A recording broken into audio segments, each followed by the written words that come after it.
Dear students, 3D geometry का fourth lecture, direction ratios. What is direction ratios? We already studied about direction cosines of a line segment.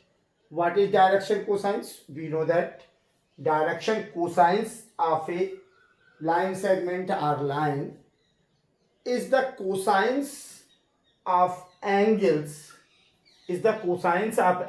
of any line which is made by coordinate axis, x-axis, positive side of coordinate axis, x-axis, y-axis and z-axis.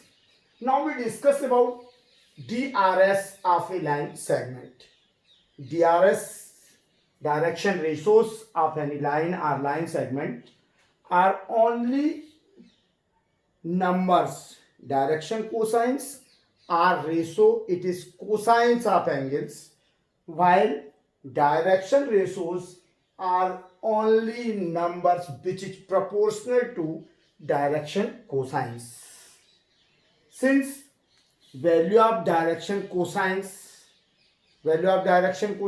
of a line segment or line are only lies between -1 to +1. Since these values are so smaller, due to this reason we have some problem to calculate. तो चूंकि क्या होता है कि DCS को हमने पढ़ा कि डीसीएस क्या है, किसी भी लाइन सेगमेंट के द्वारा एक्स एक्सिस, वाई एक्सिस और जेड एक्सिस के साथ जो एंगल्स बनाए जाते हैं, जो पॉजिटिव साइड से जो एंगल बनाए जाते हैं, उन एंगल्स की यदि हम कॉस निकाल लें तो जो कॉसाइन आती है एक्स एक्सिस के साथ एंगल की लाइन जो एक्स एक्सिस के साथ एंगल बना रही है, उसकी कोसाइंस को एल से रिप्रेजेंट करते हैं और अल्फा एंगल यदि हो तो L equal to cos alpha. इसी प्रकार यदि वाई एक्सिस से एंगल बीटा बना रही हो लाइन सेगमेंट या लाइन, तो एम से रिप्रेजेंट करते हैं, M equal to cos beta. और यदि जेड एक्सिस से गैमा एंगल बना रही हो तो N equal to cos gamma. तो एल एम एन या कॉस अल्फा भी, कॉस बीटा, कॉस गैमा, ये क्या कहलाते हैं आपके डायरेक्शन कोसाइंस. साइड में हम बोलते हैं डीसीएस ऑफ ए लाइन, जो कि किसी लाइन की स्पेस में पोजीशन को फिक्स्ड करते हैं कि ये पर्टिकुलर यही लाइन है. तो एल एम एन डीसीएस जो है वो किसी लाइन की पोजीशन को क्लियर करने के लिए रहता है. लेकिन डीसीएस चूंकि कोसाइन है और हम जानते हैं कि कोसाइन की values of cosine lies between -1 to +1. Cos theta की थीटा 0 माने -∞ टू +∞ हो जाए, लेकिन कास थीटा की न्यूनतम वैल्यू, मिनिमम वैल्यू हमेशा कितनी होगी, -1 से कम नहीं हो सकती. इसी तरह से कॉस थीटा की मैक्सिमम वैल्यू कभी भी +1 से अधिक नहीं हो सकती. अर्थात जो आपका कॉस की वैल्यू है कोसाइन, किसी भी एंगल का कोसाइन की वैल्यू हमेशा -1 से +1 के बीच ही रहती है. तो चूंकि ये वैल्यूज बहुत स्मॉलर होती हैं और हमें कैलकुलेशन में प्रॉब्लम होती है स्मॉलर वैल्यूज के कारण, तो हम क्या करते हैं, इनके प्रोपोर्शनल नंबर्स ले लेते हैं. तो इनके जो प्रोपोर्शनल नंबर हैं that is called direction ratio. The numbers which is proportional to DCS, the numbers which is proportional to DCS is called DRS, direction ratios. दिक् अनुपात, हिंदी में दिक् अनुपात बोलते हैं और उसको बोलते हैं दिक्कोज्या. तो दिक् अनुपात या डायरेक्शन रेशोस क्या है, ये सिर्फ नंबर है, जबकि डायरेक्शन कोसाइंस क्या है, रेशो है. अब कितना बड़ा मजाक है कि डायरेक्शन कोसाइंस के साथ कहीं रेशो नहीं जुड़ा है. तो डायरेक्शन कोसाइंस रेशो है, आप भी जानते हो कॉस थीटा किसका रेशो है, बेस अपान हाइपोटेनियस का.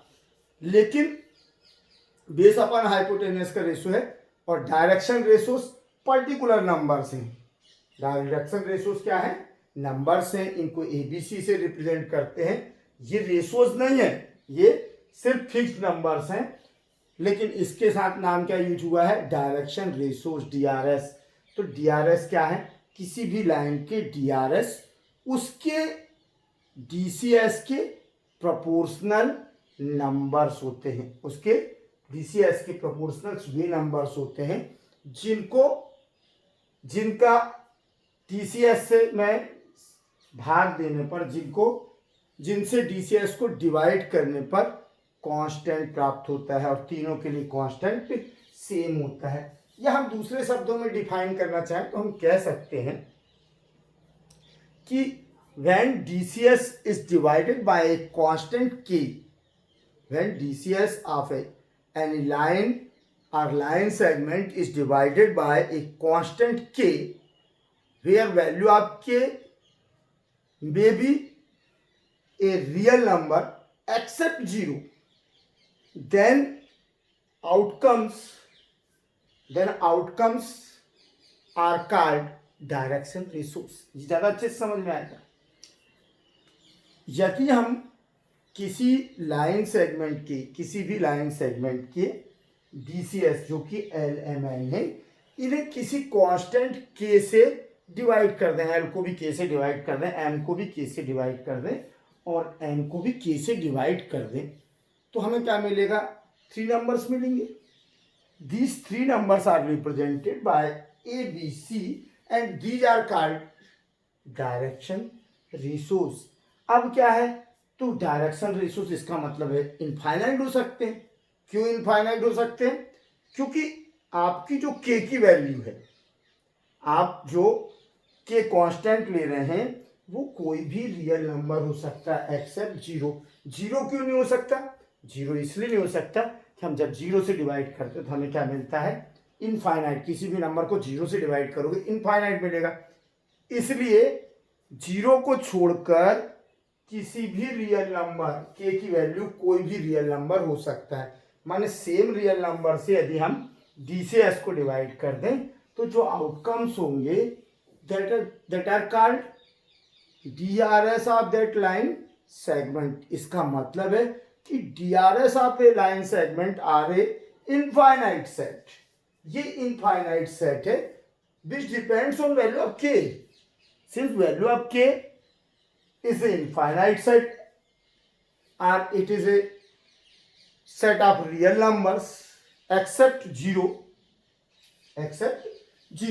चूंकि k की वैल्यू है, हम क्या कह रहे हैं कि यदि किसी लाइन सेगमेंट के जो DCS है LMN है, उन्हें हम किससे डिवाइड कर दें, उन्हें हम किसी कांस्टेंट k से यदि डिवाइड कर दें, तो जो आउटकम्स होगा, जो आउटपुट होगा या जो रिटर्न्स होगा, वो क्या होगा, DRS, दिक् अनुपात या डायरेक्शन रेशो। इन्हें किससे रिप्रेजेंट करते हैं, ABC से। ये केवल नंबर्स हैं, ये केवल नंबर्स हैं, कोई रेशोस नहीं है। तो जब ये नंबर्स आते हैं, अब दूसरी बात हमने कही कि k की वैल्यू भैया 0 को छोड़कर, k की वैल्यू 0 को छोड़कर कोई भी रियल नंबर हो सकती है।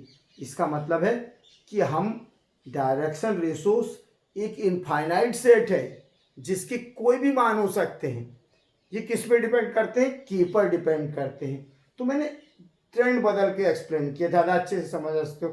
अब इसी चीज को यहाँ समझ लो, मैंने लिख रखा है DCS of any line are divided by any constant where value of k may be any real number except 0, then it returns which numbers they are called DRS if DCS of any line is LMN and divided by k।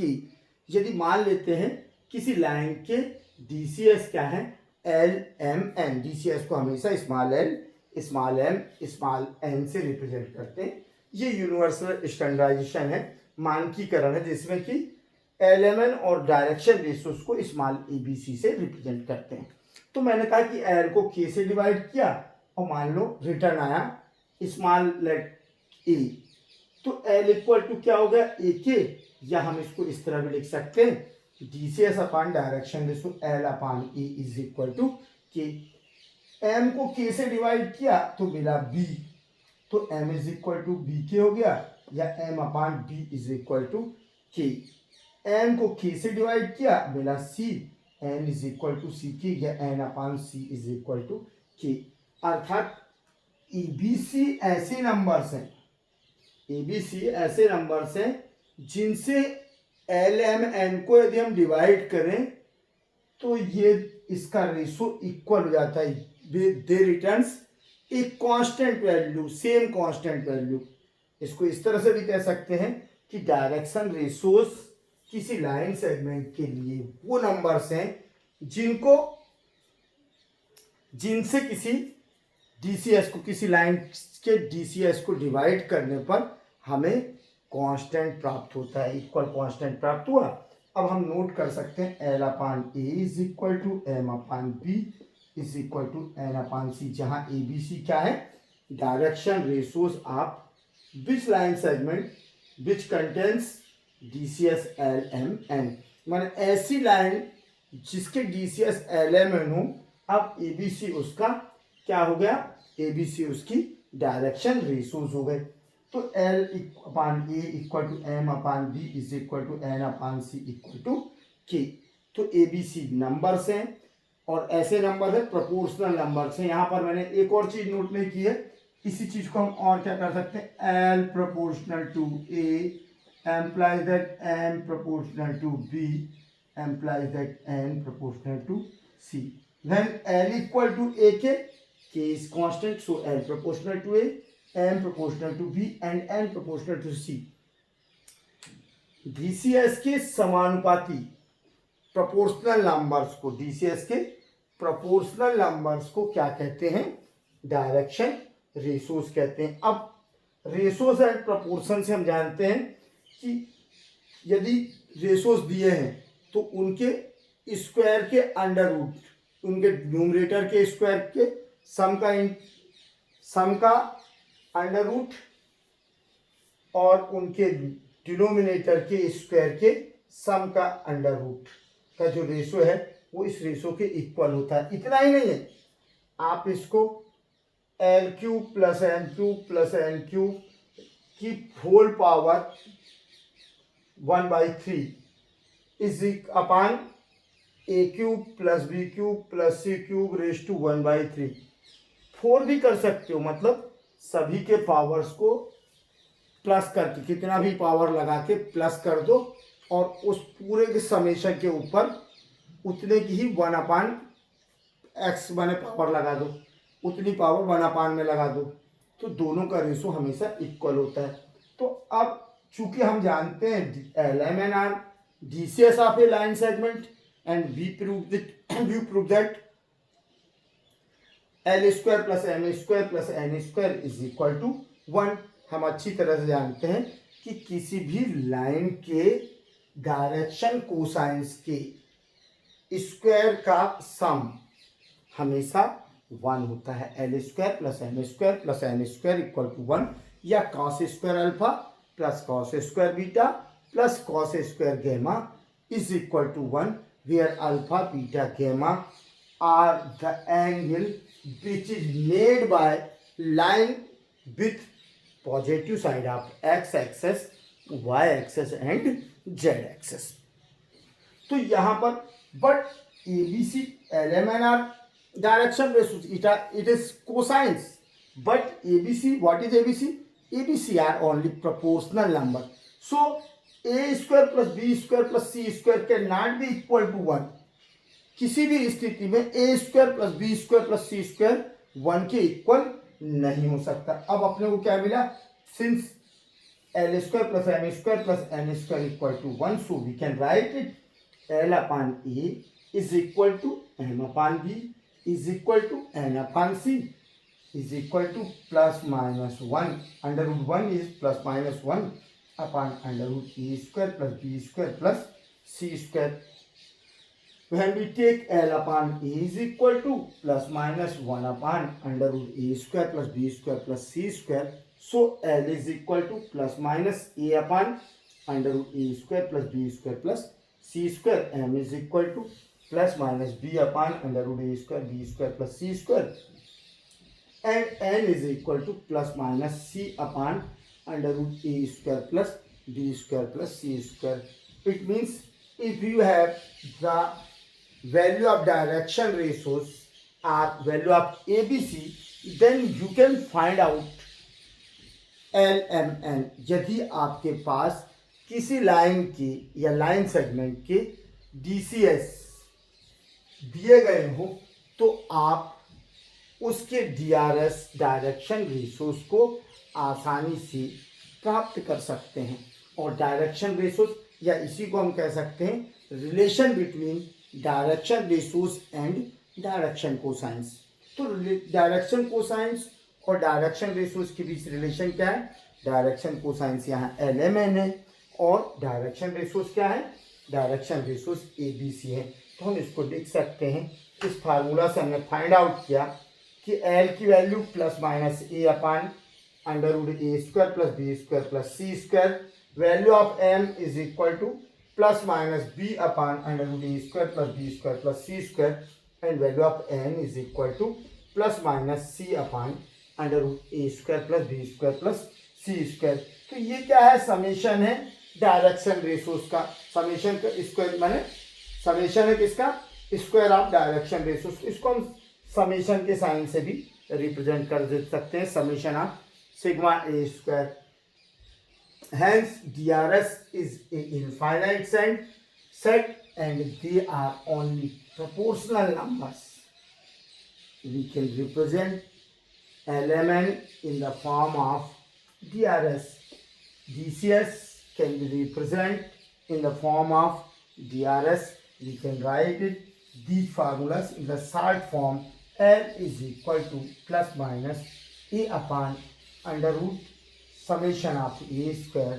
M is equal to plus minus B upon under root summation of A square, and N is equal to plus minus C upon under root A summation under root summation of A square.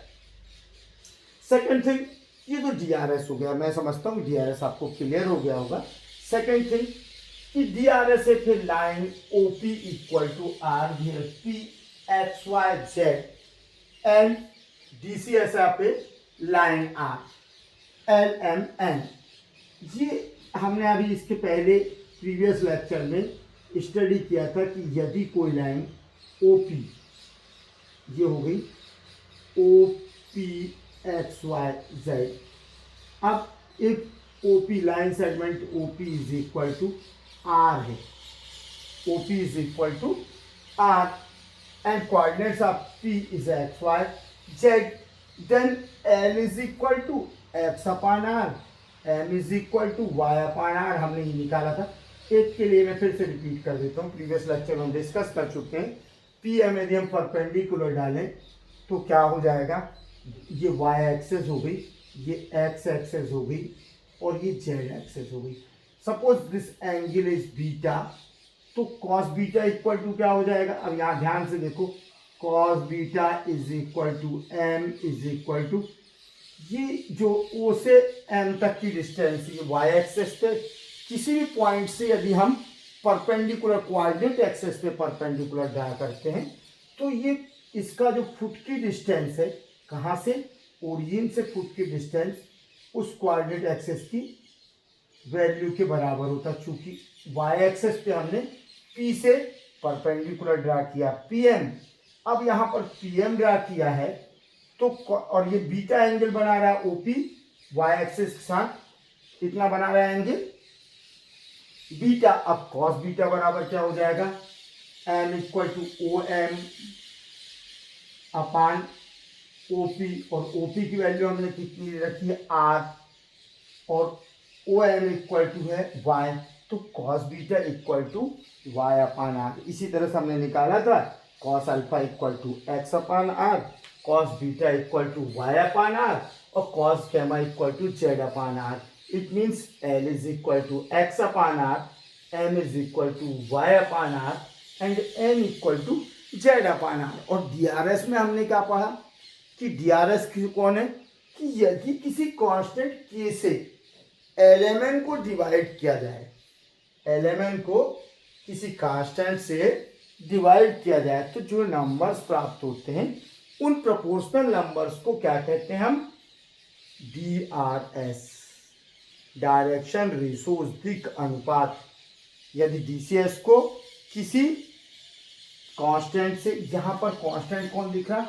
R दिख रहा है। अब इसको हम क्या कह सकते हैं कि L को 1/R से, M को 1/R से और N को 1/R से डिवाइड किया जाए तो it returns XYZ। Same constant है, तो यदि LMN को हम 1/R से डिवाइड कर दें, LMN को किससे डिवाइड कर दें? 1/R, 1/R, 1/R से डिवाइड करें तो क्या होगा?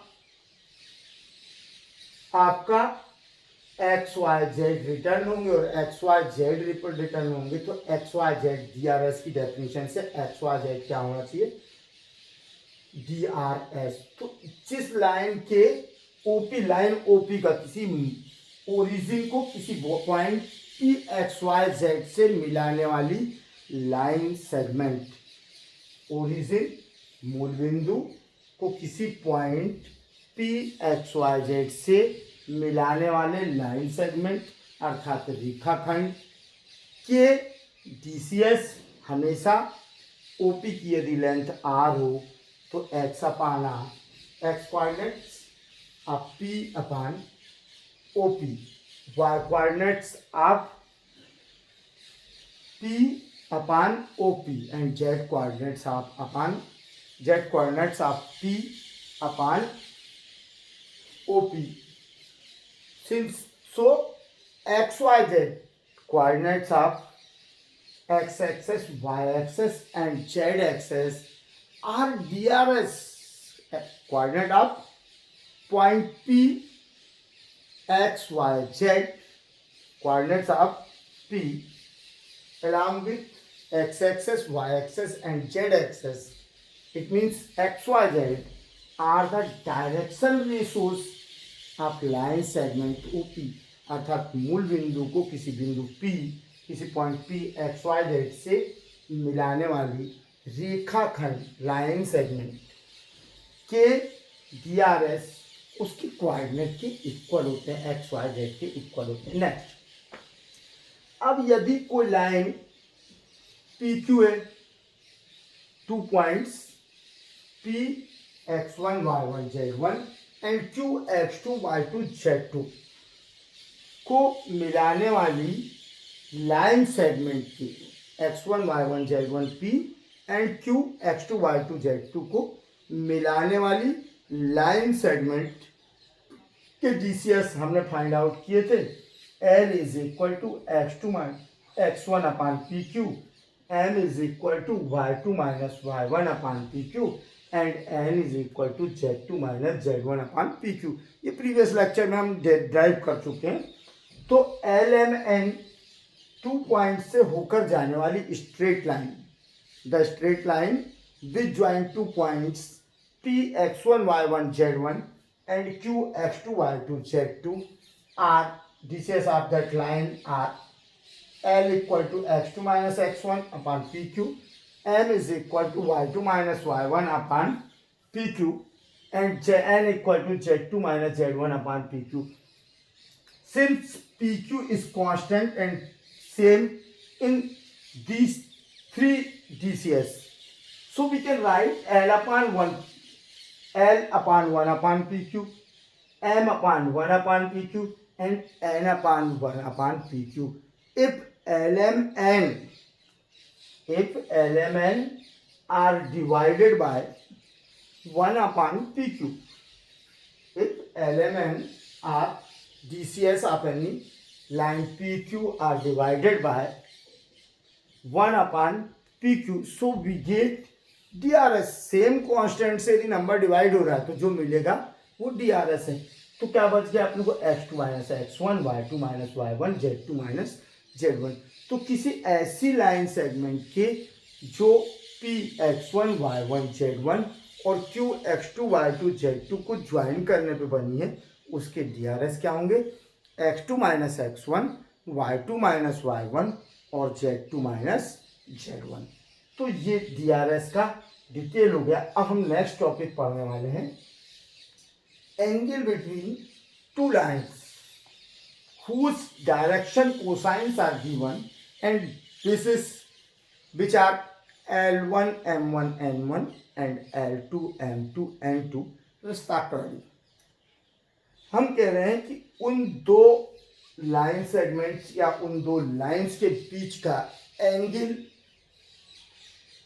फाइंड आउट करो जो जिनके DCS, जिनके डायरेक्शन कोसाइंस या दिक्कोज्याएं क्रमशः L1 M1 N1 और L2 M2 N2 है। अब लाइन स्पेस में लाइन जरूरी थी नहीं कि ओरिजिन से ही मिला के खींची जाए। कोई भी लाइन यदि ओरिजिन से एक पॉइंट पे मिल रही है, चूंकि एंगल किसका प्रॉपर्टी है, लाइंस के बीच की प्रॉपर्टी, हमेशा ध्यान रखना। जहां भी टू लाइंस इंटरसेक्ट करेंगी they form angle, they make angles.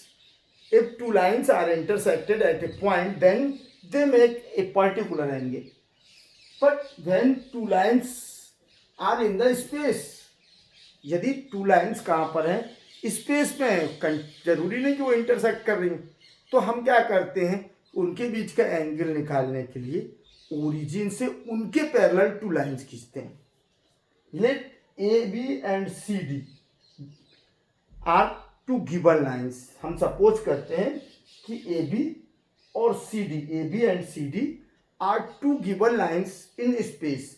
ये स्पेस में हमें दी गई टू लाइंस है, इनके DCS क्रमशः क्या है, L1 M1 N1 L2 M2 N2। It means हमें डायरेक्शन कोसाइंस इनकी पोजीशंस दे रखी है कि स्पेस में ये अपना इनका एंगल के पॉजिटिव साइड से एंगल के कोसाइंस कितने हैं, अर्थात L1 M1 N1 L2 M2 N2। तो हम स्पेस में इसको पकड़ के इनके बीच का एंगल नहीं निकालने लगेंगे।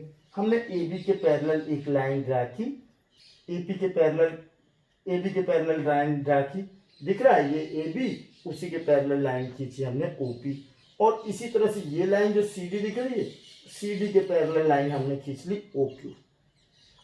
We draw two lines parallel to OP and OQ parallel to AB and CD। अब पैरेलल लाइंस के जो DCS हैं वो इक्वल होते हैं। आप भी जानते हो कि जो एक लाइन, एक बहुत सिंपल सा है, ये लाइन इस प्लेन पर इसके नीचे से जाने वाली लाइन के साथ कितना एंगल बना रही, 90 डिग्री परपेंडिकुलर है। तो यहाँ से लेके यहाँ तक या पूरे प्लेन पर हम कितने भी प्लेन खड़े कर दें, वो सब कितने बनाएंगी, 90 डिग्री का एंगल बनाएंगी। तो पैरेलल लाइंस सेम एंगल क्या करती हैं, फॉर्म करती हैं, पैरेलल लाइंस हमेशा। तो हमने इसलिए हम क्या करते हैं, parallel lines equal angle form करते हैं, इक्वल एंगल मेक करती हैं। तो चूंकि AB और CD के ओरिजिन से, AB और CD के पैरेलल टू लाइंस लिए हमने, AB के पैरेलल एक लाइन ली, OP और CD के पैरेलल ली OQ।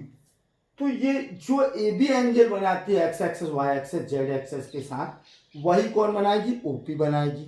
इसी तरह से इसका मतलब क्या है कि जो AB के DCS हैं, AB के DCS क्या है, L1 M1 N1, तो OP के भी DCS क्या होंगे, L1 M1 N1।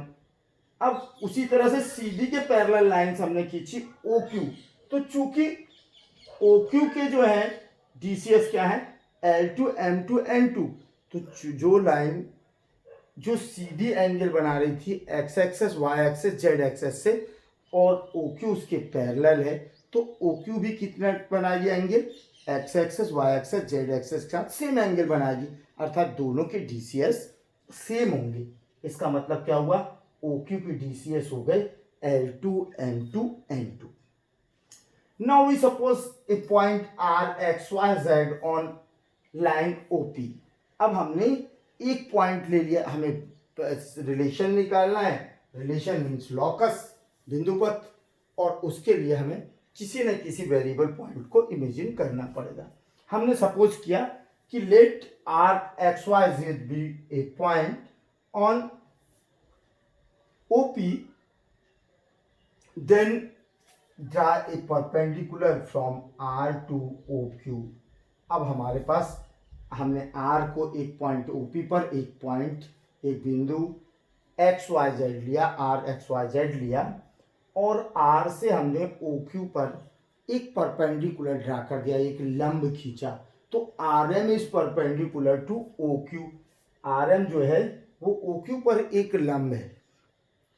Are M is the perpendicular to line O Q, and when R and angle P O Q is equal to theta, and suppose किया कि इन दो parallel line से ए B और C D के parallel खींची गई जो line है ओ पी और ओ क्यू एक दूसरे के साथ कितना एंगल बनाती हैं? थीटा एंगल बनाती हैं, एक दूसरे के साथ थीटा एंगल बनाते हैं। अब हमने कहा कि चूंकि ओपी ओक्यू के साथ थीटा एंगल बनाती है और इस पर एक point R X Y Z है, आर एक्स वाई जेड से हमने ओ क्यू पर एक परपेंडिकुलर ड्रा किया, एक लंब खींचा, तो according to definition of projection O M should be projection of O R. जो हमने प्रोजेक्शन में, प्रक्षेप में डेफिनेशन पढ़ी थी उसके अनुसार ओ एम को क्या होना चाहिए? ओ आर का प्रक्षेप होना चाहिए। O R, O M will be, O M should be projection of O R on O Q. Line O Q पर ओ आर का प्रोजेक्शन क्या होगा? ओ एम होगा। तो O M is equal to projection of O R on O Q is equal to O M, and O M is equal to length of projection क्या होती है? Length of line segment into angle between both lines. तो angle है theta, length of line segment and cosines of angle between both lines. तो ये हो गया O R cos theta. तो O M is equal to, या projection of O R on O Q is equal to O M, and O M is equal to length of projection O R and angle दोनों के बीच theta है, इसकी cosine, तो ओ R cos theta, और O R बराबर हमने मान रखा है कितना? आर, तो it is O M equal to R cos theta. इसका सेंस क्या हुआ कि जो ओपी पर पॉइंट क्या था? R X Y Z. यदि ओ आर का, आर से हम परपेंडिकुलर ओ क्यू पर ड्रा करते हैं तो ओ एम ओ आर का प्रोजेक्शन होगा, और इस प्रोजेक्शन की लेंथ होना चाहिए कितनी? O R cos theta. दोनों की लाइन ओपी और ओक्यू के बीच का एंगल कितना है? थीटा। तो इसकी कोसाइन हो गई कॉस थीटा, और लाइन सेगमेंट ओ आर की लेंथ कितनी? O R equal to R, so it will be R cos theta. Projection of OR on OQ is equal to R cos theta.